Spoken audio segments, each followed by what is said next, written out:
The War Council had gathered to decide humanity's fate, but humanity had other plans. As galactic leaders argued, threatened, and demanded compliance, the human delegation simply stood up and walked out. The room fell silent. Every species felt the same chill. Humans don't walk away from a war council unless they already know exactly how the war will end. The gathering storm. Grand Assembly Hall stretched before Captain Sarah. Mitchell like a cathedral built for giants. Crystalline pillars rose 300 meters into the dome above, each one pulsing with soft light from a different star system. She had seen photographs, watched recordings, but nothing prepared her for standing in the actual space where galactic history had been written for 8,000 years. Beside her, Dr. James Rivera adjusted his translation device nervously. The scientist had spent 20 years studying alien cultures from Earth, but this was his first time off-world. His dark eyes swept across the chamber, taking in the assembled representatives from 73 different species. "Stay calm," Sarah whispered. "We are just here to listen and learn." James nodded, though his hands continued to fidget with the device. They took their seats in the human section, a small platform that had been added only 15 years ago when humanity finally achieved faster than light. Travel and requested membership in the assembly. The chamber fell silent as High Chancellor Vorath entered. He was a Telmarin, a species that resembled upright lizards with iridescent scales that shifted colors based on their mood. Vorath had led the assembly for 3 centuries, and his presence commanded immediate respect. "Representatives of the gathered worlds," Vorath began. His voice carried through the chamber by technology Sarah could not begin to understand. "We face an unprecedented threat to galactic peace. The Kralix Dominion has launched attacks on 17 colony worlds in the past 6 months. Millions have died. Our intelligence confirms they are preparing for a full-scale invasion of assembly space." Holographic images appeared above the central platform. Destroyed cities. Burned forests. Ships torn apart in space. Sarah felt her stomach tighten at the sight of so much destruction. "The Kralix are ruthless," Vorath continued. "They are conquerors who respect only strength. Our only option is immediate military response. Every member species must contribute forces to the defense fleet." Around the chamber, representatives began to respond. The Vexians, a species of energy beings that lived in containment suits, pledged 50 warships immediately. The Jurati, massive bear-like creatures from a high-gravity world, offered their ground forces. One by one, species after species committed to the war effort.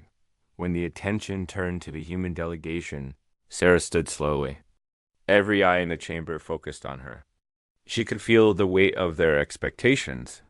The human delegation requests 48 hours to review all intelligence. "Data before making our commitment," Sarah said.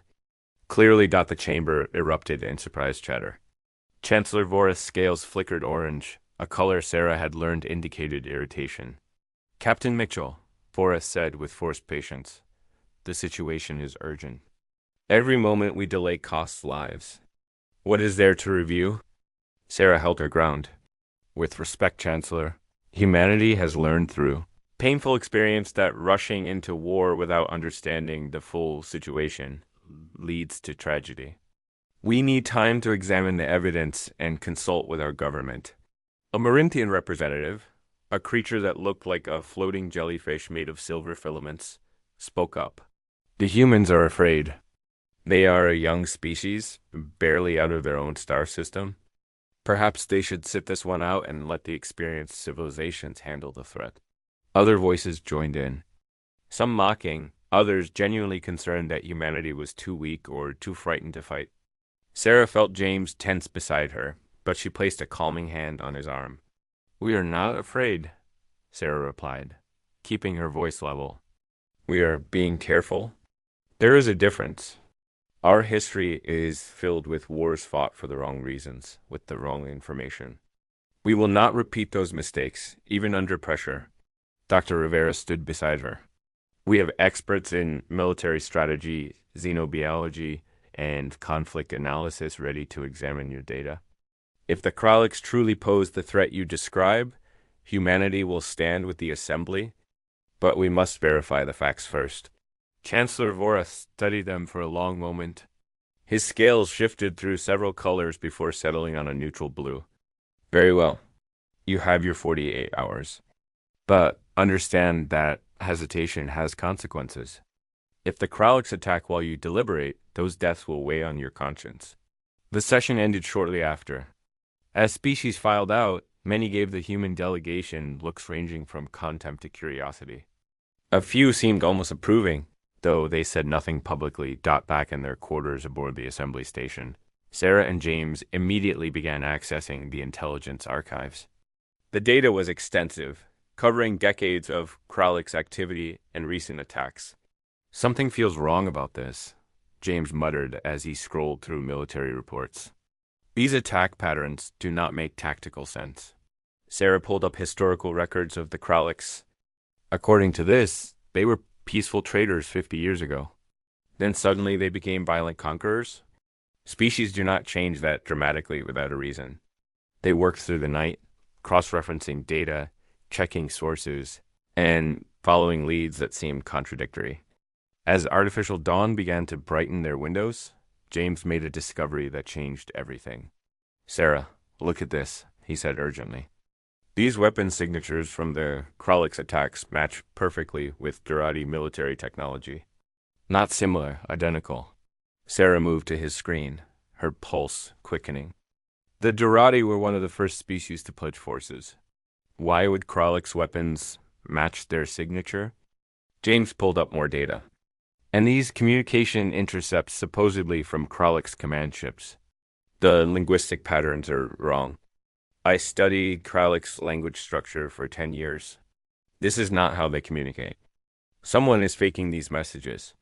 They dug deeper, finding more inconsistencies. Ship movements that made no strategic sense. Attack timings that seemed designed for maximum political impact rather than military advantage. Financial records showing massive resource transfers between certain assembly corporations and military contractors.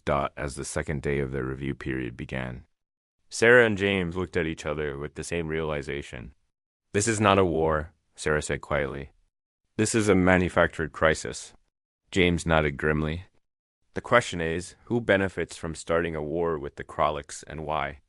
They had 24 hours to find the answer before they had to present their findings to the assembly. 24 hours to decide whether to expose a conspiracy that reached the highest levels of galactic government. 24 hours to determine whether humanity would participate in a lie or stand for the truth, no matter the cost.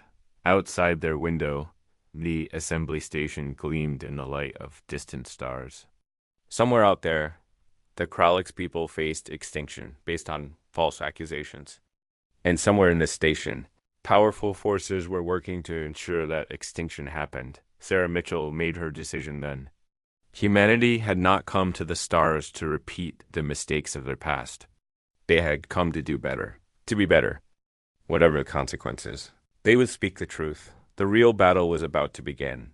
The truth unveiled. Sarah Mitchell stood in front of the holographic display, her eyes tracing the web of connections that James had mapped out over the past 18 hours. Red lines connected corporate entities to military contractors. Blue lines showed financial transactions. Yellow lines marked communication patterns between assembly officials and weapons manufacturers. This goes deeper than we thought, James said, exhaustion evident in his voice.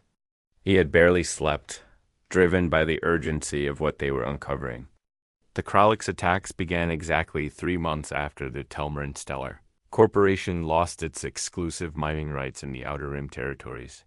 Sarah zoomed in on a cluster of data points.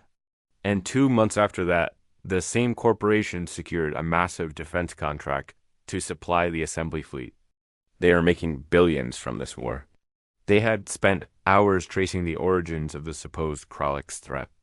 What they found was not evidence of an aggressive alien empire, but rather a carefully orchestrated campaign of misinformation.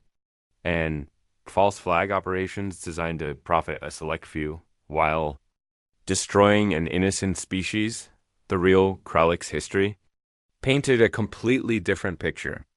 70 years ago, they had been explorers and merchants, known throughout their region for fair trade and peaceful diplomacy. Their home system contained rare minerals essential for advanced technology, making their territory valuable to larger powers 50 years ago. The Kralliks had refused to sell exclusive mining rights to Telmarin corporations, preferring instead to maintain independence and trade with multiple partners. Shortly after, the first negative reports about Krallik's aggression began appearing in assembly media. Small incidents were exaggerated. Trade disputes were reframed as acts of hostility. Sarah read the document carefully, her anger building with each line. The plan was meticulous and ruthless. Automated drones would be sent to attack isolated settlements. The weapon signatures would be masked to appear Kralliks in origin.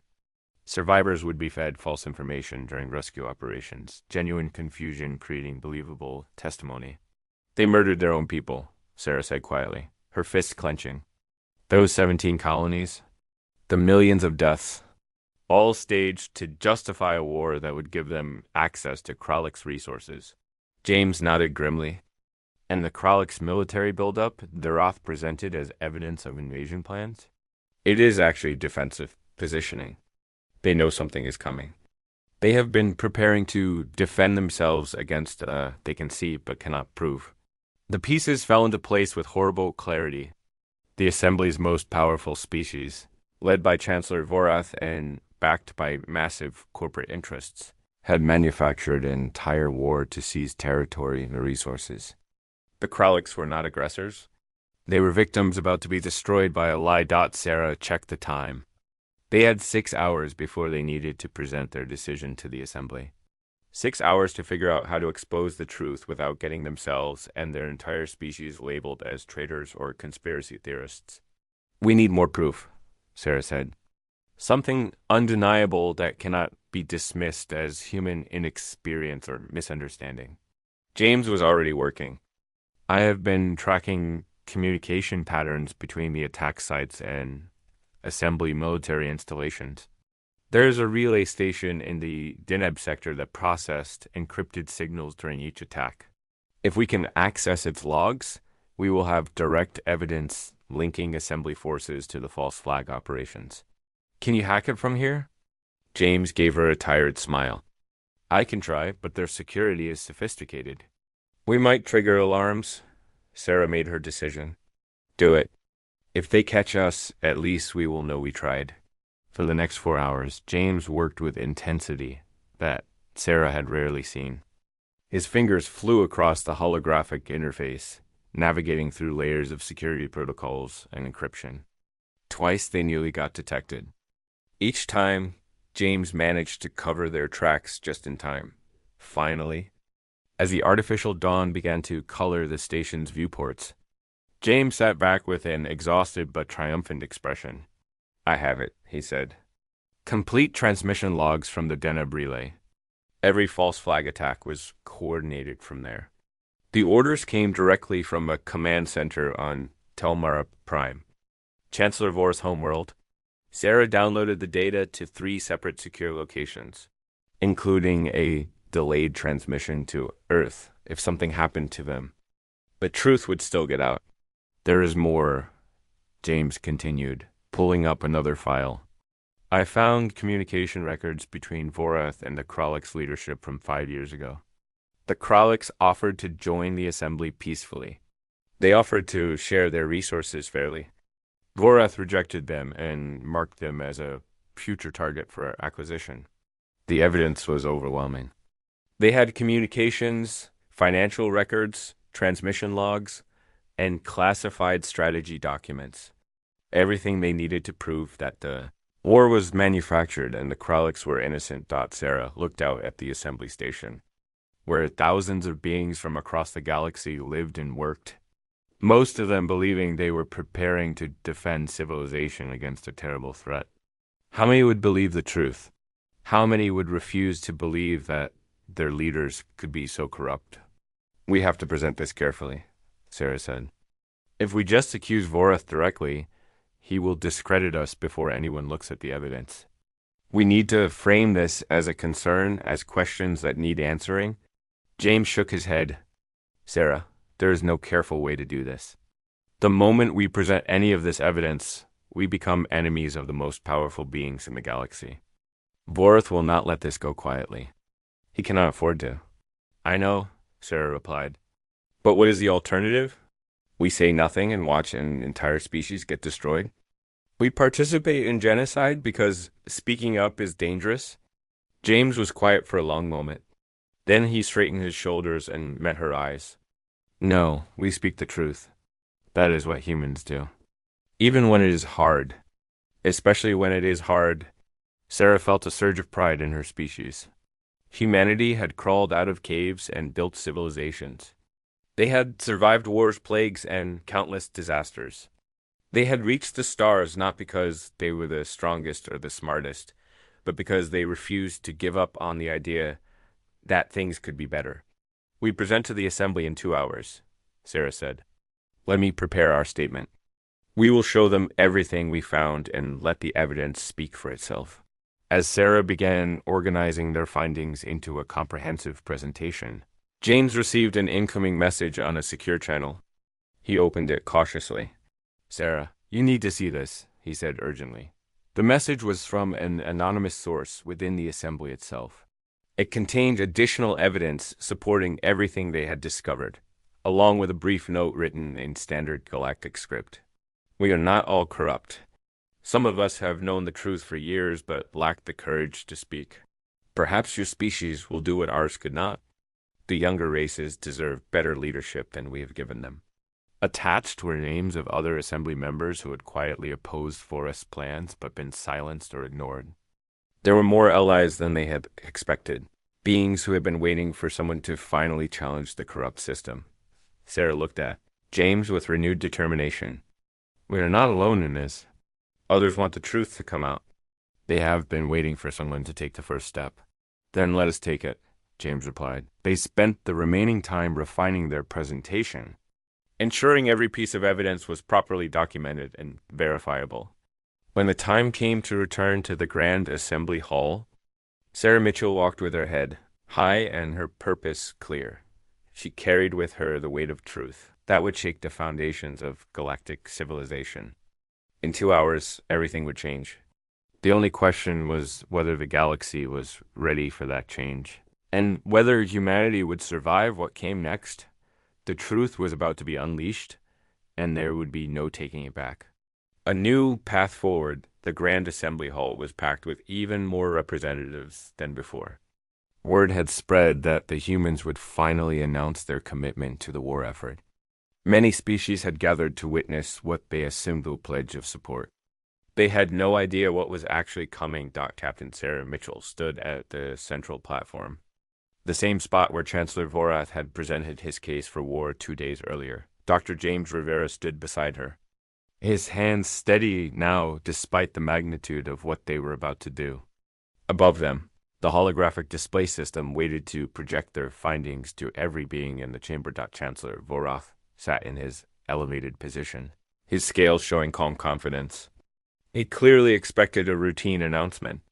Several corporate representatives sat in the visitor section, their presence unusual but not unprecedented.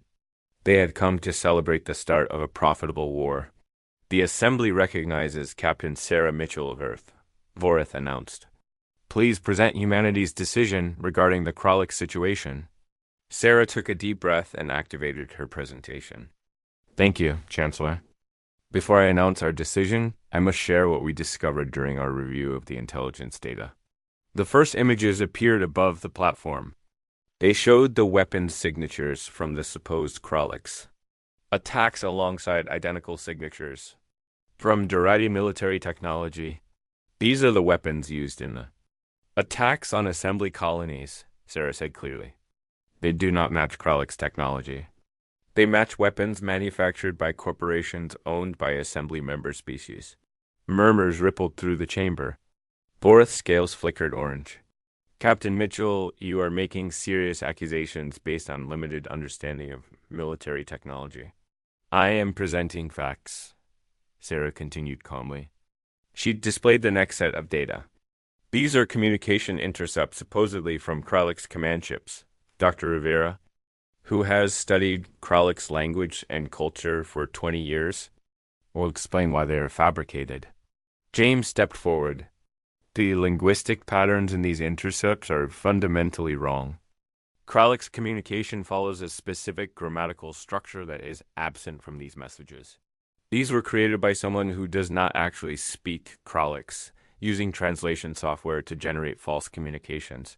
The chamber erupted in confused conversations. Some representatives looked shocked. Others appeared angry at the interruption of what should have been a simple ceremony. Sarah pressed forward, displaying financial records. These documents show massive fund transfers between Telmarin corporations and military contractors, beginning 6 months before the first attack. The same corporations that stood to profit from war were funding military buildups before there was any threat. This is conspiracy theory nonsense, Vorith declared, rising from his seat. You have no authority to access classified financial records. This information is clearly stolen and manipulated. The information came from your own archives, Sarah replied, and it is verified by multiple independent sources. She displayed the transmission logs from the Deneb relay station.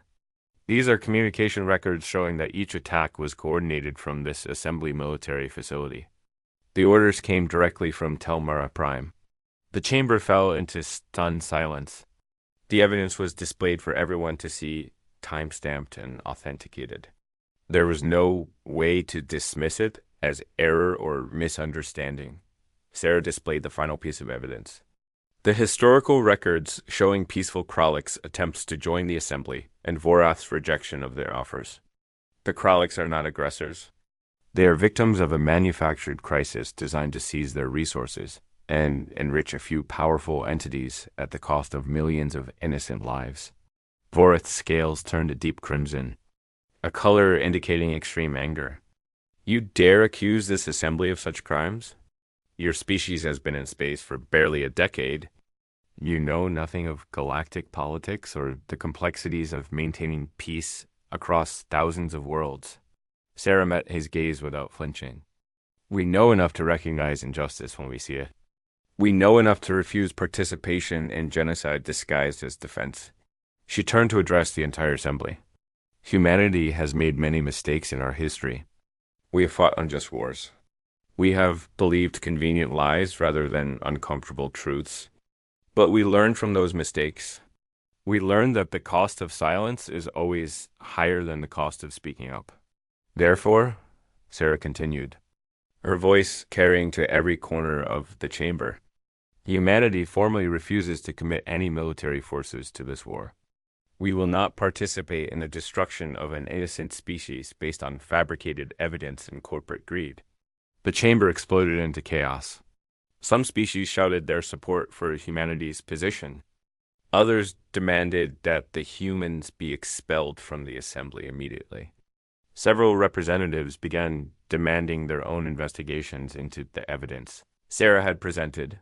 A young Nexian delegate, a species that resembled crystalline humanoids, stood from their platform.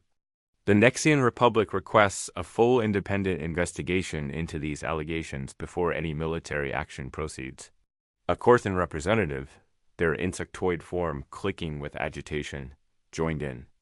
The Korthan collective also demands investigation. We committed forces based on the intelligence presented. If that intelligence was false, we have been deceived. More voices joined the call for investigation. The younger species, those who had joined the assembly more recently, were particularly vocal. They had less investment in the existing power structure and more willingness to question authority. Vorath tried to restore order, but his authority was crumbling. The evidence was too clear, too damning to simply dismiss. Even some of the older species were demanding answers. Then a figure emerged from the visitors section. It was Ambassador Kelroth, a senior Telmarin diplomat known for his integrity. He walked slowly to the central platform, his scales showing the blue-green color of profound sadness. Chancellor Vorath, Kelroth said quietly, but his voice carried through the chaos. I have served the Telmern people for 400 years. I have always believed we were forces for good in this galaxy. Tell these representatives that Captain Mitchell's evidence is false. Tell them you did not orchestrate these attacks. Tell them, and I will stand beside you. Voreth stared at his fellow Telmern, his scales shifting through colors rapidly. For a long moment, no one in the chamber breathed. Finally, Voreth spoke, his voice cold and hard. I did what was necessary for the security and prosperity of the Assembly.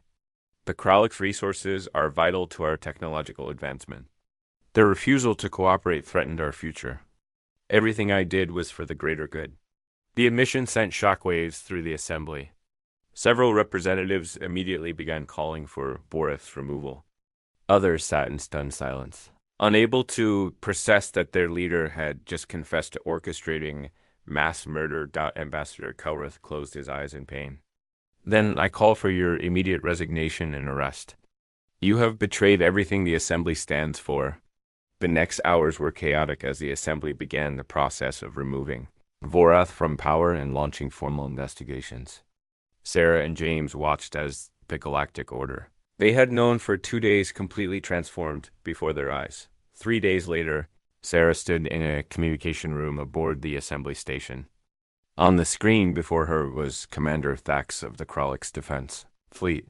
He was a tall being with 4 arms and skin that shifted colors with his emotions.